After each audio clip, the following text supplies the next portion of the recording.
G'day YouTube. Warbles on a lot here. Those of you familiar with my channel will be aware that I spend a fair bit of time most years, particularly this year because it's the third La Nina in a row. I spend a lot of time on a brush cutter, turning this into this.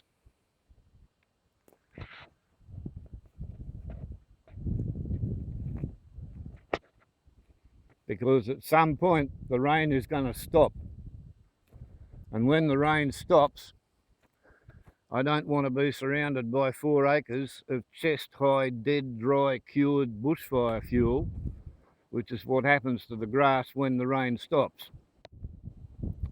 Because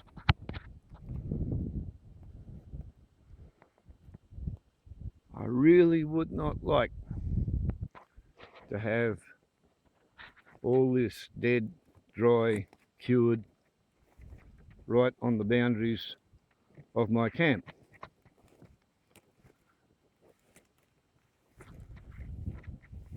Once it all dries out,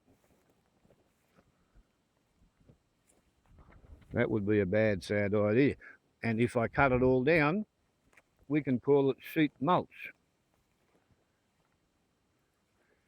And if we call it sheet mulch, we can expect it to turn into topsoil and fill in the gaps between the rocks. How's that for a plan?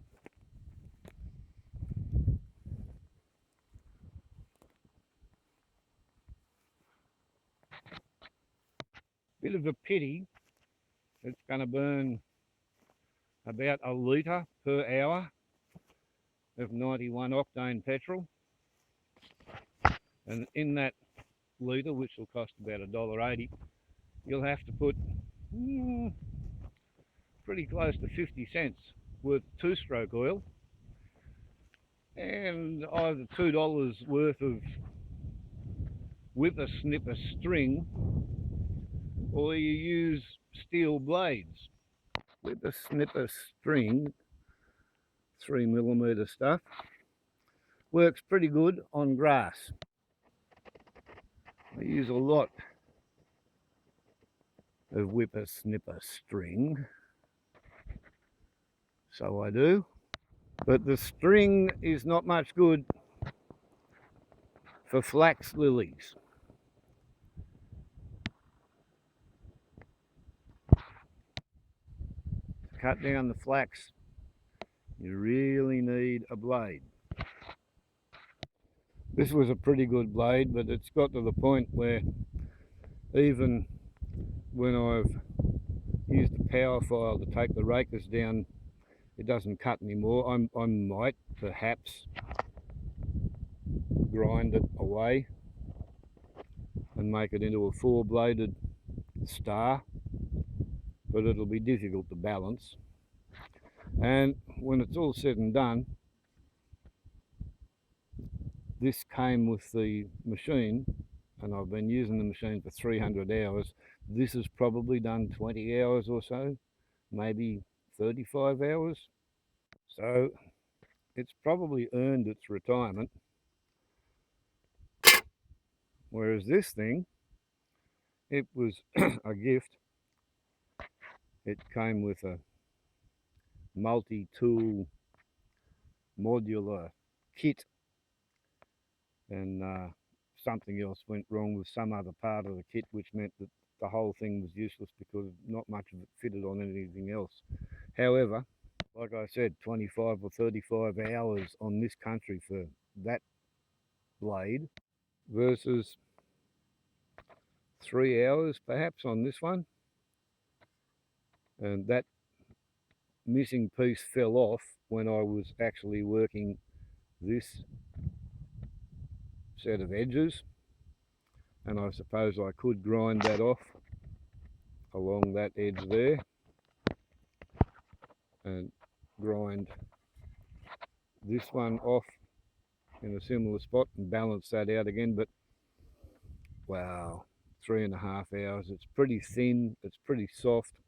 There's an awful lot of rocks here. And I'm thinking maybe the reason this design works as well as it does, or functions as long as it does, is because with 4 actual cutting edges and 2 depth gauges, it doesn't go as far into the rock, and it doesn't, have a rock impact the blade around about here and cause really major deformations to the leading edge, like the one that's happened here.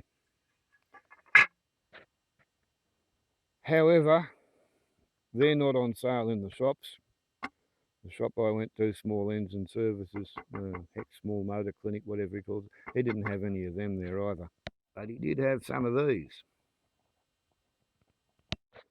And this one has done 20 minutes. And it's managed to get itself thoroughly wrapped up. But before it got itself wrapped up, it got itself horribly bent up. Look at that. So we're going to have to free that up a bit.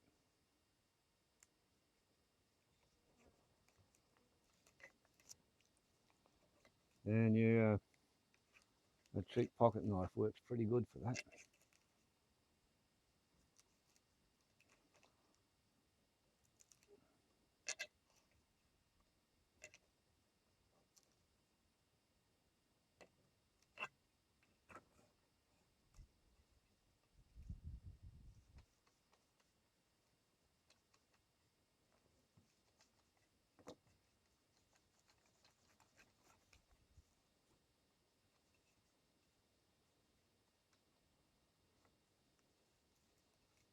I think this is a variety of spin effects, but I wouldn't bloody know. All I know is it's not flax lily, and it's not serrated tussock, and it's not New England redgrass, and it's not a few other things. And it's really, really, really tough with really strong fibres.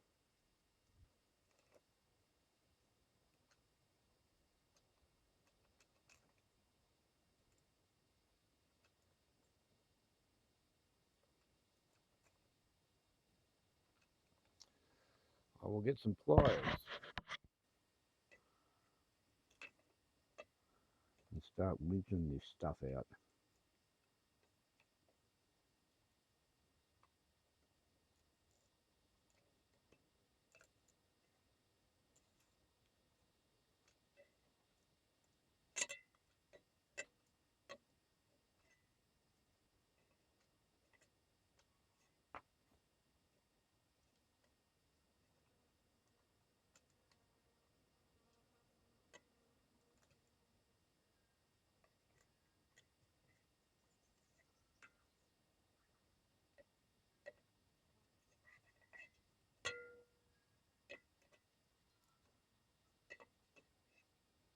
Fun, isn't it?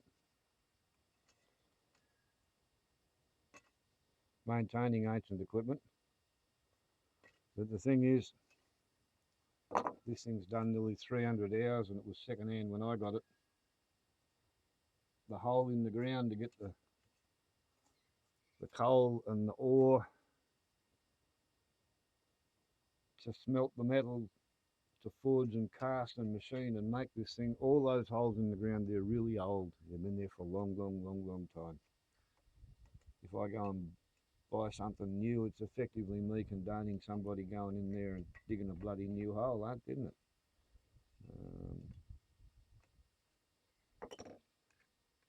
Surely that's to be avoided at all costs. And because petrol's going to disappear from the pipeline at some point,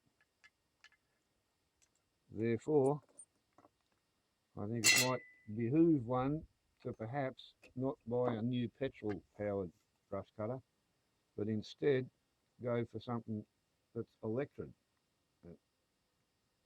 Maybe an electric chainsaw as well, and charge them up on the same solar system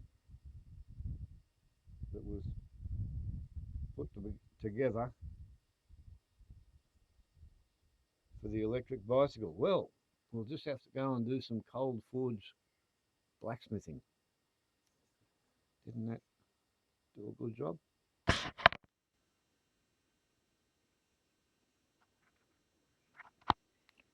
20 minutes of wear and tear on a brand new $25 Trefoil, and either Warbles can return it to usable serviceability, or it's a bloody $60 an hour item. So we'll begin this delicate procedure with fencing pliers. Out of the sunlight.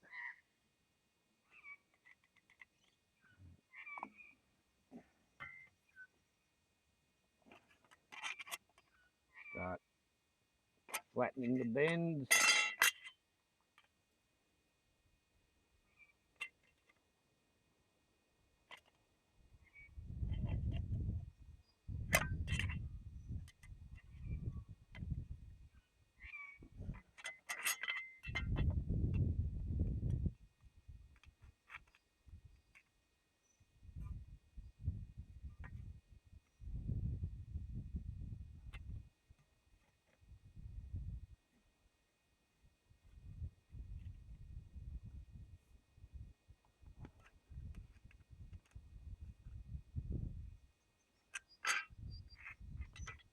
Pretty good dongs on that. Anyway, now we employ the largest, flattest surface on the ancestral swage block, and we use that as if it was an anvil. Okay, so we'll see how we go, eh?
There we go.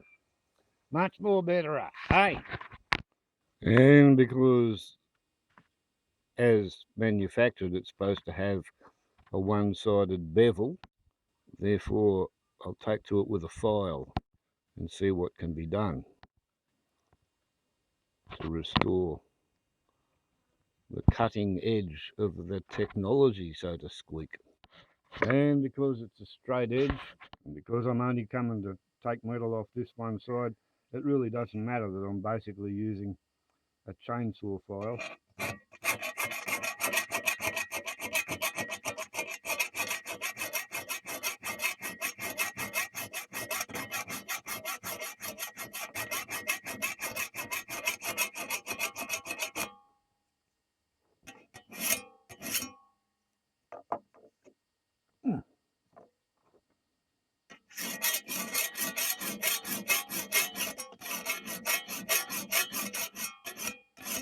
Because even though it's obviously going to run into a rock at some point,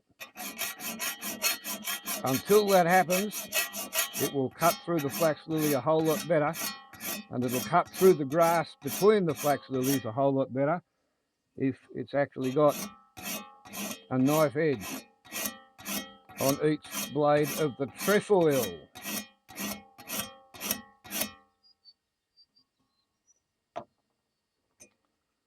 we just do that another 2 more times. And it often takes more time setting up for a day's brush cutting than you spend actually cutting brush.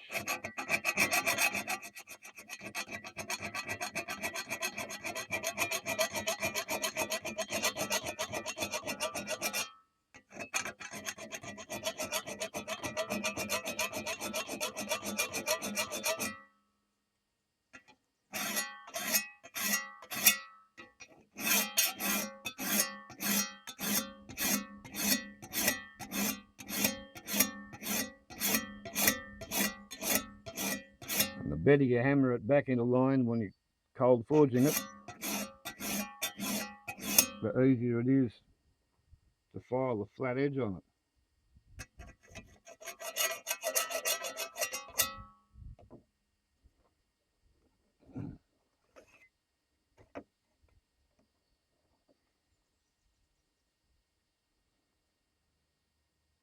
A bit of a worry here because we've actually got 2 sharp cuts. However, hopefully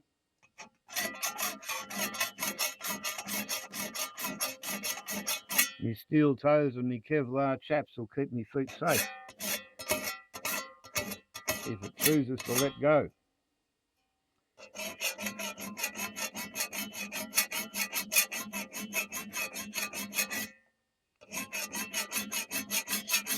Should those cracks propagate, but quite honestly, the expected service life of these things is so short, I don't expect metal fatigue to be much of a problem.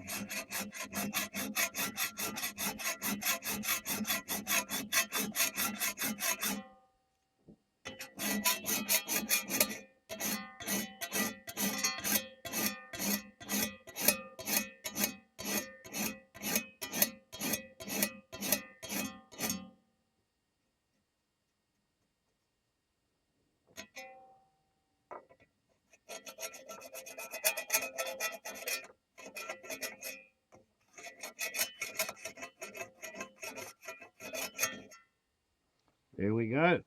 That should do it. Okay. Not too bad.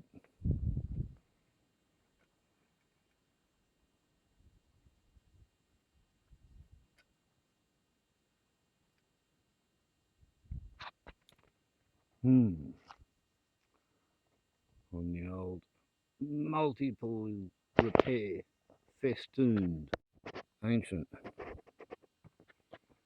TBC 500, which I think indicates Tanaka brush cutter, but I could be wrong.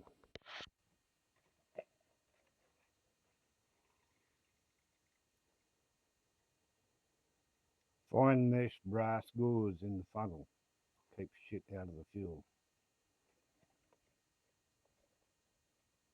250 mils for the 20 minutes it took yesterday to hammer blunt edges on all 3 blades.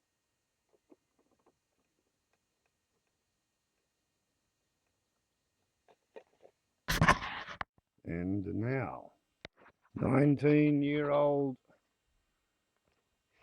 still chainsaw chaps have a fairly new skid lid, and thus armoured and helmeted, they're fit to go forth and do battle with the flax lily and the tussock grass and the spinifex.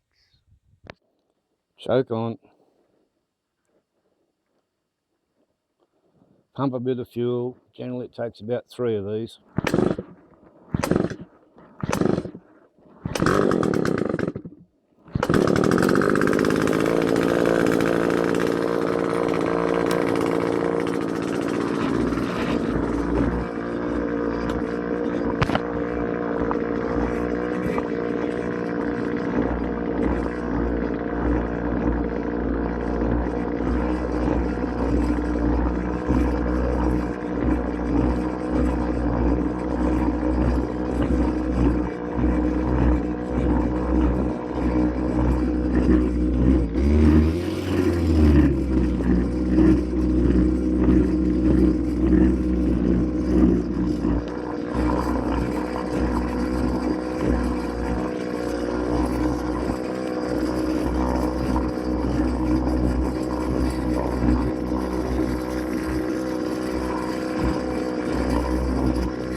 Oh yeah, not quite as dinged up as it was. Oh yeah, that's getting close, but yeah. It was still cutting, but that's enough, really. And we're talking 27 minutes. Which, as far as I'm concerned, is about enough for one session. And that'll be about maybe half a litre for half an hour, which is roughly what it was. And that's what it's like, brush cutting on the rock. And in my opinion, if you want to live in Australia, on the land, in the forest, you've got to do something to reduce your bushfire fuel loading and your personal risk. And if you've got sheep and cattle grazing it, that's one way of doing it. A better way is using the traditional fire regime. But if you've got fences, you can't use a traditional fire regime because you're not allowed to have a fire go past sundown without you putting it out. And you're not allowed to have a fire go past your boundary downwind, downwind, or any boundary. You've got to contain the fire on your place. And you've got to get a fire permit. I've been meaning to, I haven't got one yet. I have got a brush cutter, so I have been cutting the brush, as they put it, so poetically. That was a result of the two-ended blade running into the stone guard when I was a bit enthusiastic about positioning of the stone guard. So yeah,